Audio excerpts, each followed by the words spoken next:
Granada TV, Manchester, summer 2001. Siobhan, the floor manager for the television studio, introduces their Scouse comic warm-up man.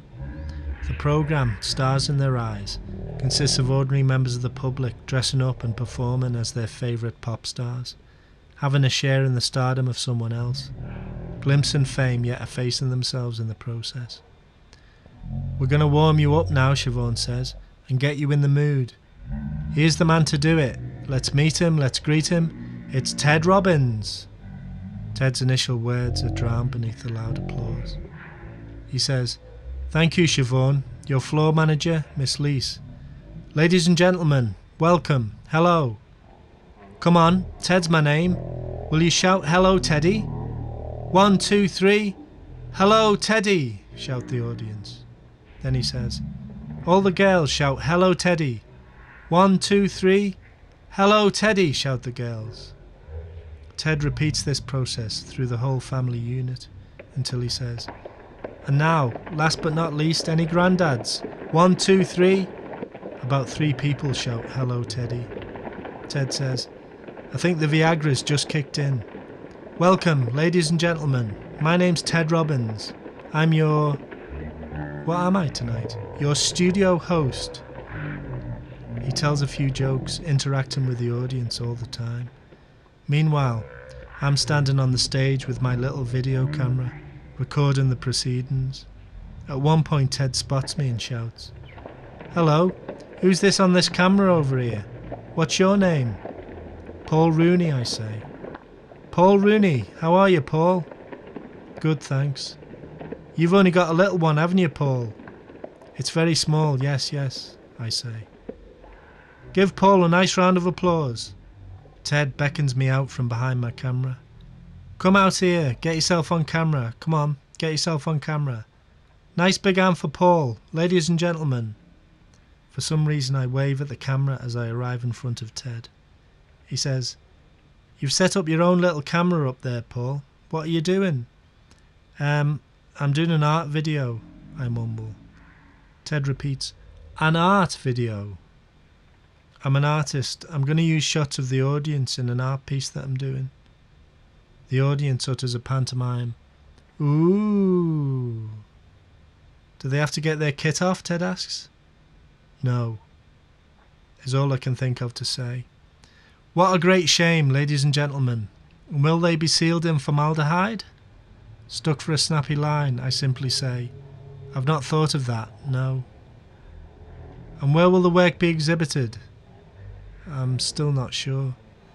I pause to think of something to say, fruitlessly, until Ted says, "You're just a con artist, aren't you?" The audience laugh loudly, and Ted has an only joking expression on his face as he wraps up my little interview. He says, "You can have a free drink after, and good luck with all your work, Paul. Thanks very much, mate. Very interesting. Give him a nice big hand. Cheers, Paul." Walking back to the front of the audience, he says, "He's not a proper artist, he hasn't got a brush." Ted looks at a crew member and says, "Joe's a piss artist." "No need for that bad language," he says. "I'm sorry about that." He then says, looking at the audience, "Listen, just do something now. Have we done this? Turn to the person on your left and say, 'Good evening, how the devil are you?'" The audience collapse into temporary chaos. Ted's routine lasts at least another 20 minutes as we wait for the studio technicians to get ready to record the show. He chats to someone from Wilmslow at one point. "Ooh, posh, Wilmslow," Ted says. "So, we've got the posh people. Give us a cheer, any posh people." A quiet hooray comes from sections of the audience. Ted responds with, "Give us a cheer, any common people." The hooray is much louder, and Ted says, "Common as muck, this lot." At one point he gets Mandy, an audience member, to be Celine Dion on stage, and she sings a couple of lines, displaying quite a good voice. Ted asks the audience to laugh at the host Matthew Kelly's jokes in his introductory monologue, and talks about the free carton of Just Juice the audience get under their chairs. All through the recording of the show, he sits in the front row of the audience, blending in, and when there are breaks in filming, Ted immediately fills the gaps with quips about Matthew, or random comments about the action so far. At the start of the film King of Comedy, Rupert Pupkin has a chance meeting in a limousine with the massively famous Jerry Langford, his TV comedy hero. Rupert gets nervous explaining himself at first, but finally mistakenly feels he's made a connection with Jerry that is the basis for the rest of the film. He feels his dreams of appearing on his show are about to come true. Pupkin is 34, the age I was when I met Ted. Ted did plenty of TV, and he and his sisters had their own show at one point, but he was never a household name.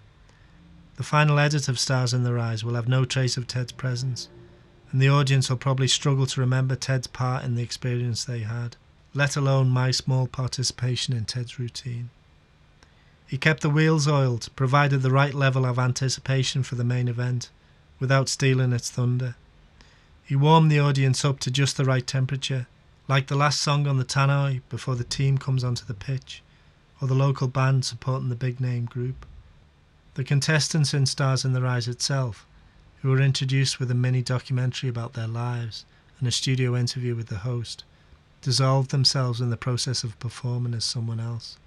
They are eclipsed, consumed by the logic of the show. Like them, Ted, in his summer shorts and casual shirt, skillfully suppresses himself in his craft to the benefit of the greater entertainment, happily knowing his place.